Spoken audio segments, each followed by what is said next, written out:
Welcome. First and foremost, I'd like to thank the Top Scholar program, family and friends, faculty and staff for supporting me throughout this semester. Well, throughout this year, I wouldn't be here without your support. You've laid the foundation for my success, and it really means a lot to me. I'd also like to thank the Top Scholar program for giving me an opportunity to, share my work and how I've really taken on this sophomore year. With that being said, this is my 2025 to 2026 Top Scholar of the Year presentation. So, knowledge is a pillar here at Top Scholar, and a way that you can define knowledge, there's your academics, your textbooks, and such, but there was a quote here that really stood out to me that knowledge is understanding the preconceptions to knowledge. And that's really what has brought together everything that we have here at this university, understanding the history that has led us to the what we have in our textbooks, understanding the skills that it takes to be able to continue pushing on that knowledge, and also the inquiry that goes behind knowledge and further developing ideas that are pushing our society into a better society for all. And this is how I've really exemplified that. First, I'd like to start with inquiry. I've really looked into developing inquiry and how to have critical thinking in my knowledge. I started as an undergraduate research assistant with Dr. Viviana Rodriguez. And really, what I've been able to do is connect labor market outcomes with market entry across US metros. So what we're trying to understand is how companies that enter the United States is impacting education systems as well. And really what this has given me an opportunity to do is connect the macroeconomic theory that I'm learning into a research setting and also learn new skills such as R. So if you see here, I have like something that I've done through R Studio, really trying to dealing with mass federal data sets like from the Census Bureau and the post-secondary education outcomes. But really throughout this research, a key takeaway that I've had was that there's a lot of times where I'll struggle, and that's okay. That's why it's important to ask questions, get into the details and the nitty gritty, and be an inquisitive thinker. And I've also found that in order to do that, you have to develop your skills. And I've been growing my skills through projects and certifications. So in the finance side, I've done the Wall Street Prep certification in financial and valuation modeling. That was through my enrichment funding given by Top Scholar. I've also done the City Risk Management Assessment of Citigroup from the 2008 financial crisis, the regulation reform that led to the financial crisis, and also how Citigroup is improving and mitigating risks today. And I've also went outside of my classroom and done capital budgeting projects. So like that's a graph that I've made through a capital budgeting project. What that's basically trying to understand is how how a company's finances are being used and what basically part of the company is most at risk. So for instance, sales price, if a company changes its sales price, it's going to affect the company's balance sheet the most. But what I really was trying to understand was, what is the history that goes behind it? And why do we have economic systems in the financial models? And why is it so important in how we approach this theory? So I immersed myself. I immersed myself in Japan. And this was through the Bridging Traditionalism and Modernism with Professor Yu and Dr. Frederick. And what I learned was that just in 3 weeks, it reshaped my entire understanding of economics. A lot of times we have economics to, minimize opportunity costs and maximize efficiency. But a lot of times we tend to forget how that affects society. And I think that's a great example in today here in the United States. If you compare United States and Japan, just in the infrastructure gaps alone, education, how education is approached, I really was able to gain a better understanding of this through Tokyo seminars, engaging with entrepreneurs, both in both in Tokyo and Kyoto, and also being able to interact and engage with Japanese families who are living through the different crises that they're going through, like the aging population. And what I learned was that, there was a lot of times in Japan where I sometimes got lost, but I learned that being lost also makes discovery 10 times better. And sometimes that discovery means becoming a better leader. Sometimes it means being a better servant to others. And I learned that, economic models mean nothing without understanding the culture behind them. And I went further and I developed my servant leadership and professional development. And a quote that I really like is, I alone cannot change the world, but I can cast a stone across the world to create many ripples. And that's a picture of me at the Las Vegas Alpha conference. So there at that conference, I was able to engage with Latino leaders here in the United States who are really pushing the boundaries, especially with emerging technologies that are evolving here in the United States. I also engaged with MLT Walk on Wall Street. So this was something that I learned about in Las Vegas that I applied for and I got in. And what it really taught me is I was able to engage with many companies across the financial realm. And it taught me that company culture really matters.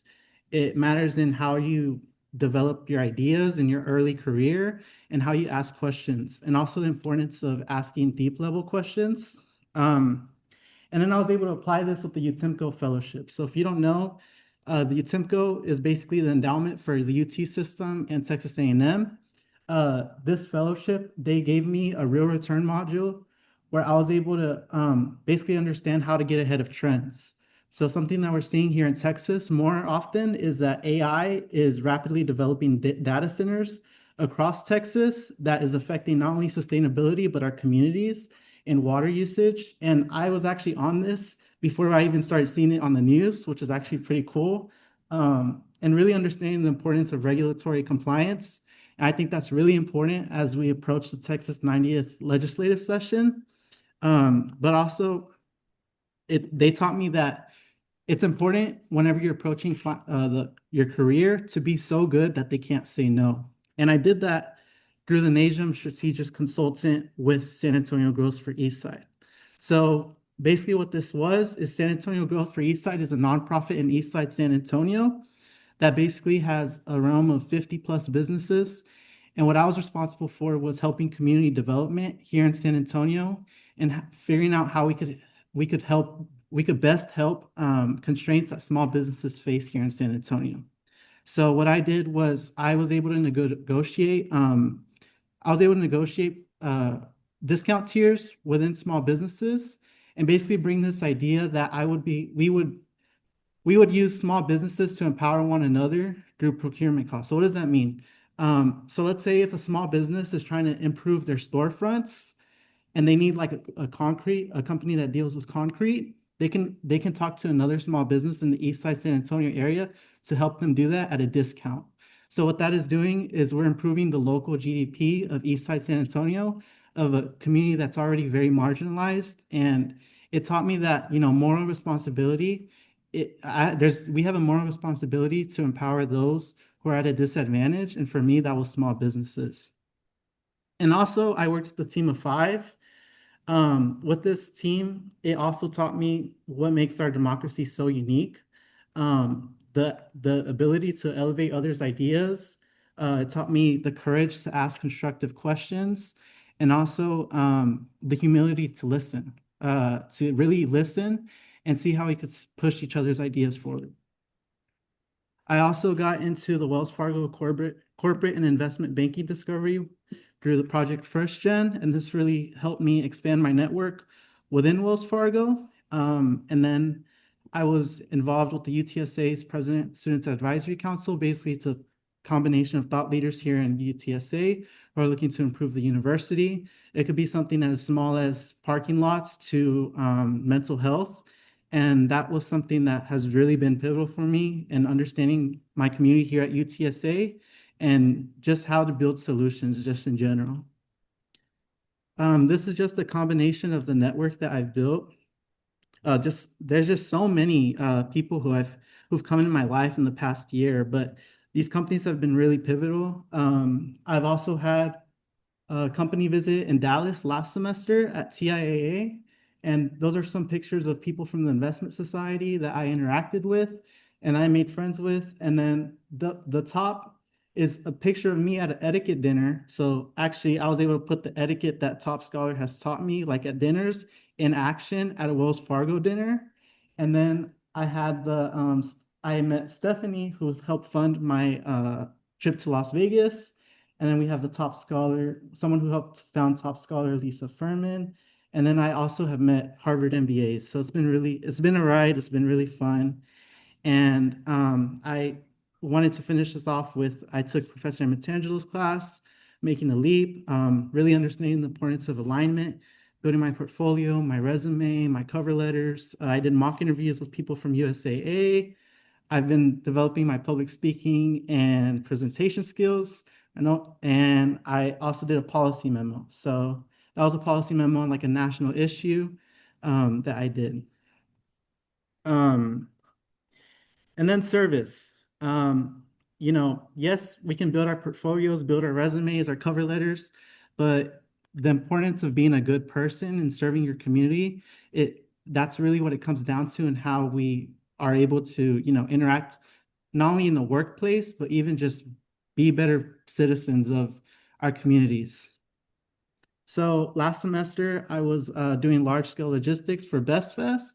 So what we were doing was fundraising for TSSO and through a budget of 300, and we raised over $700 for Corazon Ministries. Really selling boba. I really appreciate, my top scholars for coming and help volunteering. But this was a lot. It was a lot that went into it that I didn't realize. There was a lot that I had to do and like, you know, cost constraints, having to figure out how to put the right price, how much milk to put, some of the smallest things that you don't really think about. I had to learn how to use that. And I really appreciate, my knowledge from finance and accounting for helping me in doing that. And then I also recently did UTSA Day of Service, where we're basically making packets for financial literacy here in San Antonio that go to homes of students in middle school and high school for families to learn different techniques of financial literacy. This was also really fun. I actually volunteered with Junior Achievement in high school. So to be able to, it's kind of full circle for me to be able to now create the packets and now go to those volunteers. It was really nice. And then I helped my friend LB with NAMI, which is National Alliance on Mental Illness, where we're advocating for mental health awareness and breaking the mental health stigma. We did tabling initiatives on campus and really trying to understand why self-care is so important and the difference between self-care and self-soothing. There's a very big difference, but what we were trying to do is, I think we can all agree that we have a better world if everybody is able to be at their best and put their best foot forward. And this has really taught me the importance of that and how we can best do that here on campus. So my future and how I've had fun, I am going to be going to, now that I did the cultural immersion in Japan, now I'm going to be applying this more hands-on through a business immersion in Prague. Now that I've understood how to approach cultures, I'm now going to be able to be implementing that through a business perspective. So I have a company called Curlier, where I'm working with a team through the Alvarez College of Business, and we're basically trying to find ways that we could expand their market here in San Antonio. We're also trying to find ways for them to identify like pricing, wholesale logistics, and like the economics behind like how are they going to sell their product here in San Antonio versus how would they sell their product in Prague, and really trying to go through that those challenges together. We're working on this actively. This is something I'm actively doing, but also basically the end goal is moving Curlier's product to San Antonio and finding places for them to sell their product here and all the logistics that go behind that. And then I have an internship this summer with students and startups.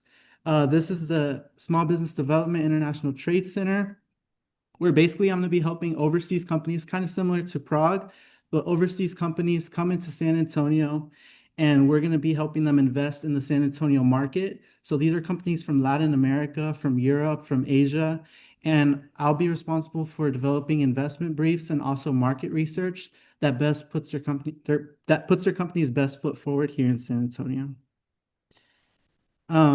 Then I'll be in the fall. I look forward to being involved with the Student Managed Investment Fund here at UTSA. This will be a $2.5 million portfolio with the Utemco fund. So that was the fellowship I mentioned earlier. And I'll be able to put the skills that I learned in practice on hands-on research and analysis. And then I'll also be able to learn new skills. So that will be Capital IQ and FactSet. And then finally, I'll have my MLT conference in Deloitte University. So this will be another conference, but this one will be much more, I guess you could say, smaller in the sense that I have much more closer connections with the recruiters I'll be meeting. And it'll be in Dallas. So that will be this summer. So I'm really excited. But with that being said, this is just some of the pictures of many people who've been really impactful in my life. There's so many people I didn't get to put in, but I really appreciate everyone here for your support. And thank you so much. Aw, beautiful. Well, I think they need not Oh, okay. do that. So great job, Fabian. It's fantastic to see all that you are doing, and I can see a thread where your interests kind of come together and a narrative being built. So I think it's great. And I think it's also really important when students have things that seem like they might be disconnected or disparate to be able to figure out what's the bigger picture for you. So my question for you, early on in your presentation, you said economic models mean nothing if you don't understand the culture behind them. So I wonder if you could share quickly what your thoughts are on what the US culture says about how we build our economic models predominantly. That's a great question. So I would say a great example is our infrastructure in the sense, and I know I've mentioned that, but infrastructure in the sense that there's not a lot of it's very I'd say our infrastructure is very based on if you have the money, you'll be able to push through in our social system. What I mean by that is like a lot of people, they don't have access to high-speed internet across the United States, and they can't thrive in our economy. Another example is a lot of people can't afford cars, or they have issues with cars, and they can't thrive in the car-centric system here in the United States. Versus in Japan, and yes, does that maximize efficiency in our own culture? Yes, but the real question is, how strong is that culture in the long term, in the sense where you have families who are struggling to, let's say, get to work, or families who are struggling to move into the new era of technology like AI. How are they going to be able to thrive in that era? So in that sense, when I say economic models, I mean like our economists here in the United States, they don't really consider that. Versus in Japan, they're already looking into ways to make walkable cities. They have high-speed trains. They have access to internet across the realm. They have very low homeless rates, and that's just one example. Other thoughts or questions, and first to the faculty guests and staff learning and others to this.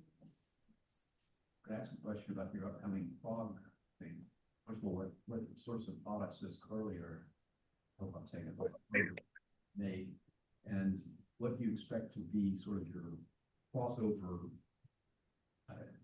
the crossover impact of Japanese culture versus Czech culture, and where you might see common elements that are contrasting? So to answer your first question, the Curlier is basically like a glass. It's pretty interesting. They're a glass making company. So they can make a silverware, like, plates, bowls, but they also make glass like for our windows and things like that. But what I recently learned is that Czech culture has a very straightforward approach, very professional, and I find that very similar to Japan. Whenever we did the company visit, yes, they were very creative and very collaborative, but you could kind of, well, in a way, you could kind of see that professionalism, especially in other companies too, like Mitsubishi. You could see that common similarity. So in that way, I'd say the way to approach them, being professional and really making sure that you're maintaining excellence in the product, I think that will be something that will be very similar. Just making sure that when I say excellence, I mean making sure that you have all the details in the project that I'll be doing, and also that we're making sure that we're truly finding a solution and it's not just a project just to go abroad, you know? So I think in that sense, that's how it'll be similar. Does that answer your question? Yeah. The constant distance program, or are you going alone, or are you going with a group of students going to the same country? It's a group of, I believe 12 to 13 students. So it's a very concentrated group where I'm going to be working with people across business, disciplines in order to solve the problem. But I have a team out of three teams, one team out of three, where we're all finding ways to basically expand. Basically, the main mission is to expand this company into San Antonio and the American market and how they could break through into US. Is there any, can I see online? I don't see anything in the chat. Oh, I just want to mention that what I see from your disciplines often from people is basically treating society like one cold balance sheet. So I love seeing your connection between the things that you're doing that are tied to your discipline, but also the takeaways that are very human centric and really emphasize community and society in a way that we don't hear about enough. I don't think. So good job. thank you. I appreciate it, everyone. Thank you so much.